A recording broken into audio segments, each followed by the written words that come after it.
asalaamaaleykum sama mbokk étudiants yi tey ñoo ngi fi tase pour réclamer suñu bourse au ministre Dame Diop le ministre de la formation professionnelle de l'artisanat et de l'emploi puisque tey njëkkoon nañ dem ministère waxtaan ak moom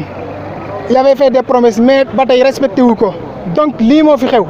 ñun dañuy décréter tey 48 heures renouvelables ministre bu fayul tey ñun dañuy bloquer bépp examen bu fi am au niveau du CFPC puisque examen BEP moo fi war a am le 17 et 18 donc dinañ bloquer bépp examen bu fi war a am ministre bu fayul puisque ñun daf ñoo convoqué woon ñu dem mais malgré lépp lu mu waxoon respecté wu ko donc ñun bii lañ am décréter suñu mouvement de 48 heures renouvelable bu fayul ñun dootuñu def cours te bu fayul aussi dinañ bloqué examen boo xamante ne war na fay am la date du 18. est-ce que jot ngeen ko contacter moom ministre bi. ñun contacté nañ ko jot nañ son chef de cabinet jot nañ ainsi le directeur de la formation professionnelle et commerciale mais bon dem nañ fa waxtaan nañ mais lépp luñ fa waxoon respecté wuñ ko ñun lépp luñ fa wax ñoom defuñu ko donc ñu amatul leneen lu ñuy def lu dul dem en mouvement aussi un mouvement renouvelable mais aussi pare nañ pour bloquer examen yi fa bépp conséquence bu mu mën di am ñun mën nañ ko assumer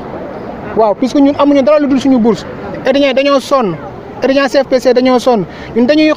naan CFPC la différence partout alors loolu dafa am puisque boo koy xool examen bu fi am CFPC mooy génn premier parmi toutes les filières yi nga xam moom lañ fiy jàngale donc pourquoi pas ministre moom ñu xàmme mu xay loolu mu xàmmee ko ci CFPC donc tey ñu ngi koy xamal ne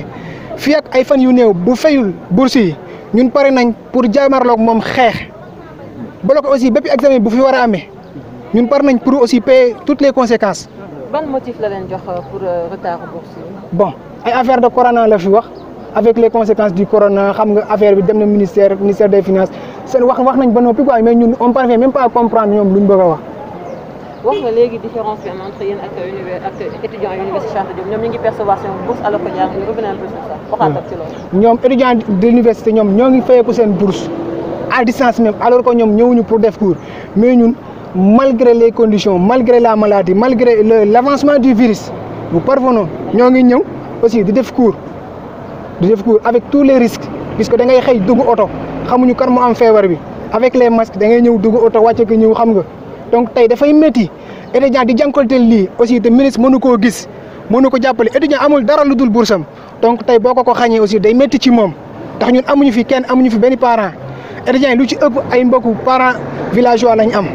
donc dama yaakaar ne tey ministre moo ñu waroon jàppale moom mi nga xamante ne mooy suñu tutelle donc ñu ngi koy laaj moom suñuy bourse suñu 7 mois de bourse nañu ko viréel ci lu ci gën a gaaw sinon bu ko deful ñun pare nañ pour bloquer examen bi nga xamante ne moo fi war a examen de BEP. parce que oto bi jàll donc ñun ñoo ngi naan ministre tey étudiant amul dara lu dul bourse am surtout étudiant formation professionnelle te bourse bi bëriwul donc ñun tey ñu ngi koy laaj suñu 7 mois de bourse pour ñu mën a continuer suñuy étude puisque am na examen bu ñu war a def étudiants yaa ngi fi dañuy fay location am na ñuy fay location le transport la nourriture ainsi que les rapports de stage et de mémoire ñoom lu ñu war a rédiger donc tey ministre amuñu benn pexe lu dul suñuy bourse donc ñoo ngi koy laaj tey mu fay ñu suñu bourse ñu mën a pare loolu pour mën a préparer examen BTS boo xamante war nañ ko mën a war nañ ko def d'ici le mois de septembre. lan mooy taxawaay seen kilifa yi l'administration moom def na lépp lu mu waroon def ministère woon nañ ko joxoon na tous les dossiers transmettre nañ ko au ministère donc maintenant le problème incombe à la tutelle donc moom